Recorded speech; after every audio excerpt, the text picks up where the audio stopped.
It is Friday night. It is the last Friday before Christmas. We are with our friends at Erdinger, and we're pleased to be so, as well as we build up to the big one. And we're in the Vernon. The Vernon is an absolutely wonderful pub. I adore it. At the back there, you've got the Latham Lounge. It is the business. I'm actually a bit annoyed we're here, to be honest with you, because it's about one of my 3 or 4 favourite places in town to have a pint on my own.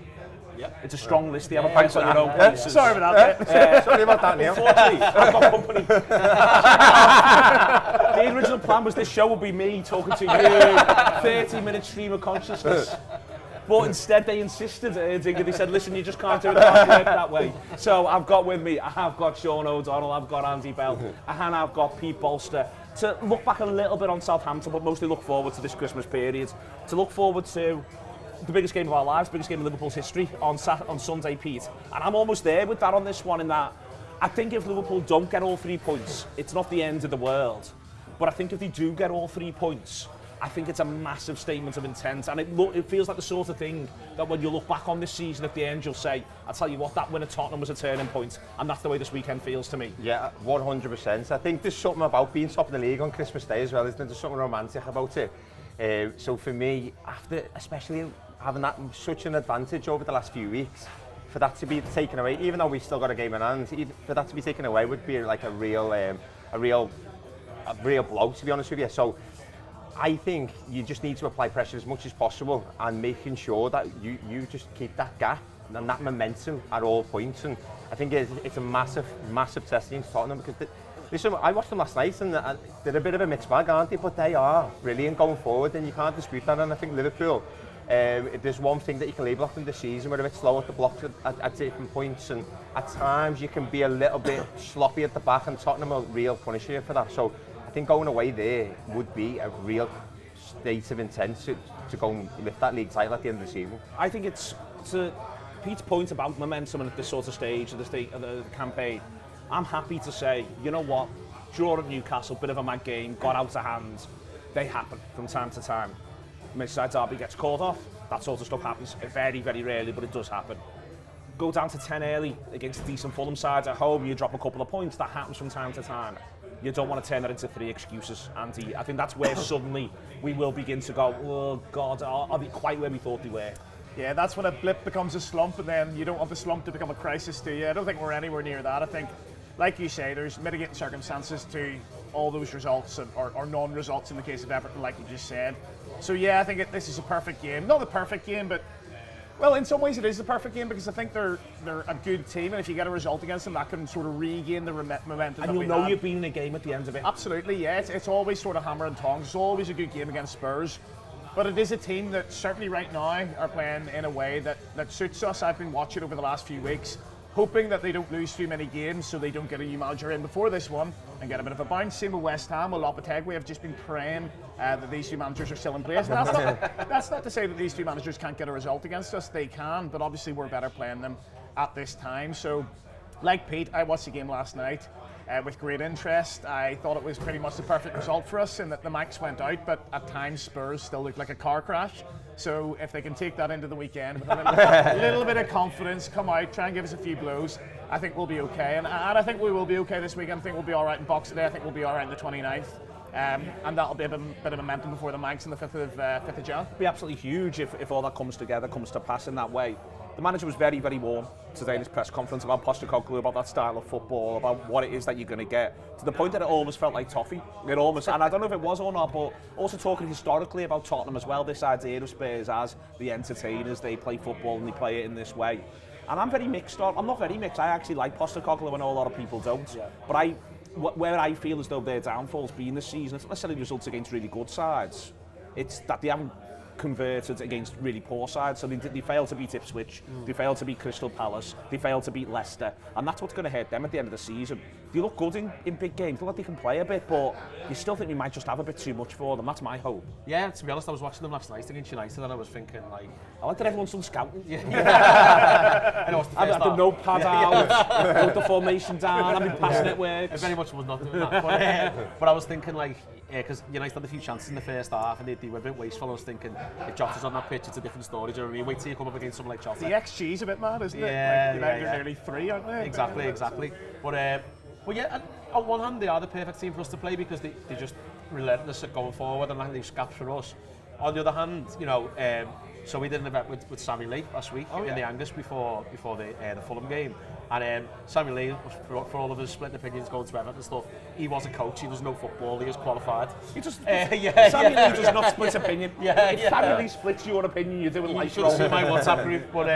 But anyway, he said one thing and it sort of stuck with me, and it's quite interesting, and I hope that the team take this sort of way of thinking going into the next game. He said he was concerned about Liverpool lately, and I thought it was interesting. He said, we're conceding a lot of goals. He said, first 4 or 5 games we didn't concede, our defensive record was solid, but look at us now, we're conceding goals, and you don't win leagues if you concede a lot of goals. So I hope that, you know, I said on the one hand it's good that we're playing Spurs who like to come out and stuff, but on the other hand you can be 2-0 down in the first 20 minutes without even realising what's going on. So I'm a little bit nervous about that. But on the positive end, as you say, we should have more than them. I just want to get back to winning ways. You know, we've quietly not won our last few games. You know what I mean? That's what I'm saying. So we just need to win. He talked today in the press conference where David Lynch asked a really good question about slow starts, and he said he felt like it was a slow start against Fulham. When he watched it back, he thought it was a little quicker, and a couple of times the ball doesn't bounce and a refereeing decision goes against. And I've got a bit of sympathy for that. Yeah. But I think there's times where you just power through those sorts of things, and you don't sort of try to gather your momentum to gather yourself to then regain your momentum. There's a bit of that. But the thing that I'm buoyed about, Shaun, is they start fast and solid against United at Old Trafford. They start fast and solid against City at home, against Madrid, against Leverkusen. You know, you've got this list. I think they're really good against Chelsea when it goes 1-0. Really good. They get 1-0 and then they should make it 2-0 by the break. Jones has hard lines a couple of times bursting into the box. You know, I think they start well against Arsenal. It's just that Arsenal finished that first half really strongly. I feel like in big games they have actually started well, but I just think in this one you've got to start there and stay there. 100%. And I think you know, what you said about Tottenham before is where they play in big games and don't play against the Leicester teams that'll do them over. It's absolutely not what's happening with us, but we have, as you say, played well in those big games, and so we should. We've actually done well at their ground, haven't we? We've played well at their ground, you know, in recent times. You know, the Lovren one aside, we pick ourselves up and do well at that ground. I think about Firmino doing well there. I think in big series in Liverpool, we always play well against Spurs away. I always remember the 13-14 one where Flanagan scored in more ways than one. And just going back to like what Slot was saying in the press conference, I think the reason he's giving him toffee is because that was Slot's job, wasn't it? They offered it to Slot before they offered it to Ange. So he's probably thinking, well, I'm the guy you could have had, and now we've got to give this guy a lot of credit, all that type of thing. You know what I mean? I did fair points. He's a class act. I hadn't even thought about that. There is my thing about it there. I think we do play well there. I think we played well there last season. I think we play well there in 21-22. Kane should be sent off. We win in 22-23. You know, I think you can repeatedly go, we play well there, Pete. The flip side of it is, it does not feel like mad shit happens in that ground. That's why what I want is, I don't just want a fast start from Liverpool. I want space on the scoreboard as well. I don't want 1-0, I want 2-0. I want a buffer from mad shit happening. Yeah, I think last season in particular, with the Diaz goal or non-goal, whatever you want to say. Good process, boys. Yeah. No, I just picking up on something you said before, Andy, it's about like them going into it in their form. I don't think their confidence is affected. So if you looked at Fraser Forster last night, it clearly his confidence was shot, but I don't think the team holistically are that bothered because they're so used to it. They're rolling with the punches type of thing. And they're going to keep doing it. They're going to keep doing it. And I was listening to Kulusevski in the interview afterwards, and he was talking about silverware. He was talking about beating Liverpool on Sunday as well. He never picked that up. He said it right at the end. They play us on Sunday for the first time, the first of 3 games over the space of 4 or 5 weeks. So this is a marker for them. The semi-final will be bigger for them than this league game. Yeah. So they won't want to, they want to put a foot down and they want to put us to the test themselves to make sure to give them confidence going into those semi-final games. So I just don't think they're bothered, and I think what you just said about putting a gap in the scoreline, if Liverpool are winning 1-0 or even if it's 2-0 on 60 minutes, I don't think it'll faze them because they play in bursts. So they only need 5, 6, 10 minutes. Yeah, they are wild. Anything can happen at any moment. They can concede 2 in 10 minutes, they can score 2 in 5 minutes. So I don't think they're going to be too phased. So Liverpool really do need to put them to the sword. And like you said, if Jota does play, or whoever does play, they really need to be clinical because how many times can you say Liverpool play well against good sides, but they don't put them to the sword? You've got to put them away. And like you said against Chelsea, we didn't score that second goal just before half-time, and it was only a narrow victory in the end. Yeah, I think it's an excellent point. I think also he mentions Kulusevski there, Pete. I think he's a special player. You know, I think that currently in the division, I think him and Odegaard are arguably the 2 best attacker midfielders. You know, I think Liverpool right now have got the best player in the division in Mo Salah. You know, certainly the most impactful attacker in the division, but I couldn't respect Kulusevski more, really, in terms of what he's about as a competitor, as an athlete, but also just as an all-round footballer. I think he's something special. And in teams like the way Ange Postecoglou play, it's all about getting to the sort of byline in those inside positions and getting a cutback. And for me, there's nobody better in the league at the cutback than Kulusevski. I think both feet as well. You know, he's equally good with his left, with his right. You know, they love him there as well. And I was surprised. I think at the start of the season, for whatever reason, he was on the bench for a little bit, or maybe it was the end of last season. But for me, he's looked like a really, really, really good player, and I think he is a big threat. Heung-min Son, maybe over the last year or two, hasn't quite been what he once was, but he still always carries a threat. And he can finish. And he's got that enigmatic moment of magic in him. You're right, he's like the only player who outperforms XG consistently, I think. Yeah. You know, it catches up with everyone eventually. Even Haaland this season has sort of dropped back down. But Son is almost always nearly double, actually. And you get the impression he's not intimidated by the goalkeeper. No, he's not. And he's possibly one of the very, very, very few forwards in the league who looks at our goalkeeper and thinks, I fancy I can put this out of the corner. Apart from when it meant Arsenal were going to win the league, and then he was very intimidated, which was quite funny. But no, I have so much respect for Ange Postecoglou. Actually, it makes me cringe a little bit, especially last night on Sky. The post-match reaction, or certainly Gary Neville's commentary. I don't know if you've heard it. It was very cringe-worthy to me. It was all about the goalkeeper. Listen, the goalkeeper makes a couple of mistakes, but Ange is a very sort of dogmatic manager, and that can go both ways. But it means he's going to need 2 or 3 years to build something. And whether he gets that or not, I'm not sure. However, there's no point in just changing it midway through for one specific game. Yeah. The problem that he has is that if you're going to play in that way, it does take 3 or 4 years to build a squad. You need your second choice keeper and third choice keeper to be really good on the ball, and Fraser Forster just isn't. And we were victim to that when Adrian has to come in for the Atletico game. You know, so it does happen. But for me, if they stick with him and if he is the business, and they have got to back one at some point, then keep him playing the way he is, and you'll get rewards in a couple of years. And I sort of hope they do, not in a way that affects us in any way. Yeah. But I like them, I respect them, I respect him sticking to his principles. And I think it makes for a great watch. You watched the game last night. I thought it was a cracking game. I really, really enjoyed it. And I hope Sunday's a cracking game, because I think a cracking game plays into our hands. It'll open up for us. And ultimately, if there's spaces, and if it opens up for us, we've got the better players and we'll win the game, I think. He's a red, isn't he, Oh, you know, he's a red, yeah. What a guy called. I like that. Solid. I'll tell you what, the respect for Tottenham Hotspur. From the Liverpool contingent, you got the manager, you got the big three here. They love him in the Latham Lounge. We are in the Vernon, we are with Erdinger. It's a pleasure to be so. We'll be back in a minute or two. And Erdinger, please.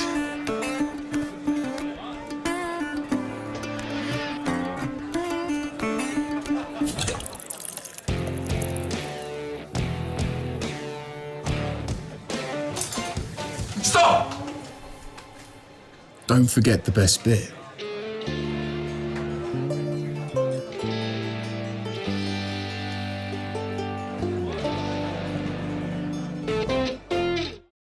Welcome back. We are in the Vernon. It is the Friday night with the Anfield Wrap, and we are with our friends at Erdinger.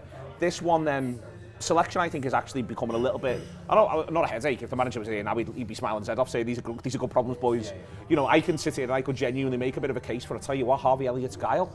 From the start of the match, there's going to be space in behind. But then I could say, but Szoboszlai's strong running, third man runs to explode into. And then I could say, you know, Curtis Jones does a really good job on Cole Palmer. He could do the same job on Kulusevski. But then I want McAllister's street smarts. Yeah. Then you can obviously Gravenberch. That's just the midfield. You can go and do this, I think, to a lot of the team. And who plays up front, I think, is a live question. So, what do you fancy and what do you think we'll get? I mean, you're right. I think it's the first game in a while where team selection is actually quite. It doesn't just pick itself. Do you know what I mean? Because there's been quite a few games where you just go, you know what he's going to pick. It's going to be that team, and it is what it is. I think what the other night gave us was actually to see that we have got quite a lot of options where you maybe hadn't have thought that, like, a lot of young lads play, but you're right, Harvey Elliott looked really good. I think that just the people who didn't travel, the people who didn't play, I think that tells a story, because I think they're shoo-ins to sort of go back in. Including Jones then? Because Jones doesn't travel, so Jones, Szoboszlai, Gravenberch all don't travel. Yeah, I think for me, yes, but I think the McAllister thing plays a part. Do you know what I mean? I think because of his suspension and stuff. Exactly, I still don't think I could say for certain on that one. Yeah. He had to have a game somewhere, McAllister. Yeah, he did. Do you know what? I think I'd go Jones, so I would go, but I'd go McAllister, Jones and Gravenberch, so I'd go with them three. I'd probably leave Szoboszlai on the bench. I think you know, at the back it does pick itself, obviously with everything we've got going on, so I don't think there's much to do there. And up top, I think for me, it's back to the Núñez-Jota question, but I think the fact that he started Núñez in the week means that Jota probably gets the start, which I'm all for. I do want to see Jota start the weekend. I think he probably goes, and again, the fact that Gakpo starts the other night, I think that shows you that it's going to be Diaz, Salah, and Jota up front. So that's what I'll do. That's actually what I think he'll do as well.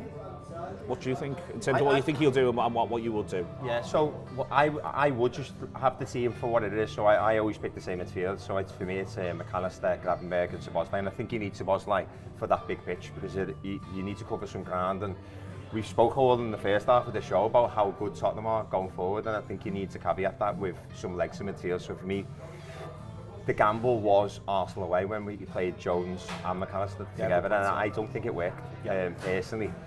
So for me, in such a big game, they're the three, and McAllister or Jones. Jones is brilliant. I think I'm with you, McAllister or Jones. But for me, I'd just give McAllister that edge just for what he's done over the last 18 months at Liverpool. I think he's been fantastic. And then the only other question mark is that when Jota comes back, he comes back very good, and then the second and third game, he sort of peters off a little bit just because he's finding his rhythm and just the fitness and just having heavy legs. So if he's ready all day, you go with Jota, absolutely. And then is it Gakpo or Diaz? Because I always go with Diaz. Aesthetically, I just want to watch Diaz. I just think he's fantastic on the ball, his technique, just exciting. But how effective is Gakpo and how intelligent is he? Just cutting back and putting that ball in the far post, or that shot that everyone knows is coming, but still manages to cause us such a fuss. So I think either one of them. Just on Gakpo, I think because Gravenberch has been like the player of the season, hasn't he? That's what everyone's been talking about. I think you come up this run of games, you see the goals that Gakpo scored, Man City, Real Madrid. I think you've got a shout to say it could be Gakpo ahead of Gravenberch, and I know that's scores against Fulham. Scores I think people are not talking about how effective he's been and how crucial the goals have been, but as well the diving header. When did you ever see a diving header now? That was a proper diving header, wasn't it? It was also, he had lots of post risk. He thumps into the post when and I'm all for that. I'm all for that, yeah. So absolutely. So either or them, I think it will be Diaz. But I do think the team, I disagree with Shaun a little bit. We'll see on Sunday, won't we? But I think the team will just sort of does pick itself for this one because I think we are short on a few numbers.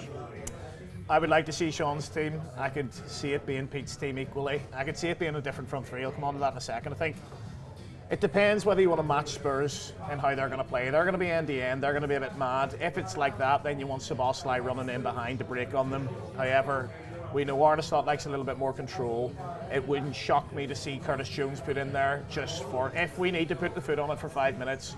There's nobody better in the league for me than Curtis Jones at doing that. Yeah. He's absolutely magic at it. Yeah, and do you know what as well? Sorry to jump in, Andy. I think that the criticism that's been labelled at Curtis Jones for years now is that he holds the ball too long. I tell you what, it's becoming a brilliant strength of his in this Liverpool side as well, and I think we've got to acknowledge that. I don't actually think that was necessarily an unfair criticism at times where he did take too many touches. Where I think now this season I haven't really seen an instance where he's taken too many touches. I think he's releasing it at the right time, so he's doing all the things that you want him to do in terms of the control, and he's releasing it at the right time, which is a perfect midfielder for me. I wouldn't be shocked to see. Well, I mean, I think he'd probably go for McAllister, Gravenberch and Jones. I agree with what you have said. I think Jota has to play. Jota's, for me, by far the better striker of the two. I think if it's between Gakpo and Diaz, you go Diaz all day long and you take Gakpo off the bench. I love Harvey. I love how he's come back. But again, great impact off the bench. I think we might need him there. Possibly a better impact on a Szoboszlai or a Jones. The only thing that I would question possibly is where Jota's at now. But I think it's the big thing here. We've had 6 weeks of it's about 6 weeks, isn't it, of Jota being out, and we've suffered as a result of it in terms of our attack and play. I think in terms of our clinicality, and I think you definitely want to make sure that doesn't happen again, or if it does happen again, it's not our fault for overplaying him basically. So if he feels that he just, there's a few games coming up, he's just going to hold Jota back for now. Maybe give him half an hour, give him Leicester, give him West Ham. And then you've got a little bit of a break before United. That wouldn't shock me either. However, if that was the case, I'd be playing Gakpo, Diaz, Salah rather than Núñez. I think I disagree with you. Yeah. I'd play Núñez all day. Not because they're going to have two lads playing centre half. Yeah. One of whom is, but he's very fourth choice, and the other one is a 19-year-old. I think it was a mistake against Fulham. Fulham had a rookie centre-back partnership and Liverpool didn't have a centre-forward to go and give them a bit of a nightmare. But that can work both ways, can't it? Because, you know, if there's three that aren't really strikers, you can drag them here, there and everywhere, and they don't know where But to then go. you've got to then drag them, and we failed to. I mean, we don't get to see a lot of the game, but we failed to do it When again. they have that desperate part of the defending as well, they do commit, don't they? And they do make a lot of mistakes. So I can see that. I think you want to force the space back. I can see both points. The other thing I would say is Archie Gray's 19, but he's had some pretty damn good performances. Oh, he's a good player. He's a good player. I watched their game against Rangers and they were absolutely torrid, but Archie Gray stood out. And I can see a world in which, you know, the madness of Nunez, I think he can deal with that, to be completely honest. I think he's quite special. So I can see where you're coming from. I can see why that would work. Personally, I'm just a bit sick of watching Nunez, to be completely honest. Off the back of an assist and a goal? Yeah, I know, but the keeper fell over Neil, didn't he? So. But he watched him fall over and then kicked it past him. He did. Listen, I'm being a bit facetious, but for me, he does my head in. He's done my head in for a while. I'd go for that from three. I'd go for Jota if the sports science says you can go for Jota. If not, I'd play the three non-strikers personally. The only thing I'd pick up on is that what you said before, Andy, just to disagree with you again, because I like doing that, is that if the game's mad, I think it goes against Liverpool. I just don't want a mad game. I want Liverpool to control it. A bit like when you're saying about before of Hardy, they're coming on and controlling the possession. I think if Liverpool are caught up in any chaos with Tottenham, it's sort of like you're going toe for toe with a bunch, and I don't really like that. Regardless, the one thing I think about it when I think it could go a little bit mad is last night they had Bergvall on the bench. Tottenham. He's a good player. He is a good player. I like him, but they haven't got anything else. When you look at what they actually were left down to in that game there yesterday, they didn't really have their Brennan Johnson on the bench. So one of Brennan Johnson or Maddison, I think, plays for Spurs. That's the way in which it'll go. And then the other one's on the bench, and then they've got Bergvall on the bench, and he is a good player. But Liverpool should have Harvey Elliott on the bench, Chiesa, Nunez or Jota, Gakpo or Diaz, just say hypothetically. All of a sudden there I'm thinking, if we're all having to go toe for toe all the way through here, well I've just named, that's four good subs. Sub them, can't we? Yeah. We can five sub them into submission. Exactly. No, it's a good point, and it's something that we've probably missed a little bit in the last few weeks, and it feels like we are getting it. It's certainly from an attacker point of view, we're getting some lads back, which is good. It was a massive strength of ours last season, being able to just bring loads of subs on, and I think in particular going to this game, it's big. I think Slot will probably see it differently. I don't think he's the type of manager that goes, let's just go crazy for 45 and then we'll just five sub them. He's absolutely not going to do that. But at the same time, I can understand the thinking, and yeah, we have got that, fallback. But we've got to be intense, I think. Yeah. I'm not saying go crazy, but they've got to start fast and stay fast. For me, it's just impose our authority. We're better than them. We're top of the league. We've been the best team in England, the best team in Europe this season. They haven't been. Do you know what I mean? They score a lot of goals in first halves of games. They have wild games, but we are on every level better than them. So let's just be better than them. Is what I say. No, I think Chelsea's shown that the other week, didn't they? They're our closest rivals right now, and there was an inevitability at half-time, wasn't it, that Chelsea were going to come strong and eventually get those goals, and that's exactly what happened, and they bossed that, and I think if I was going to want to see a performance, I want to see something similar to Chelsea. Are you having Christmas dinner top of the league? Yeah, most certainly. You're having Christmas dinner top of the league? Yes, absolutely, yeah. I would love to. And do you think it's going to happen? I would love to. Tell you what. Well, we are. Those two are. Shaun, I tell you what.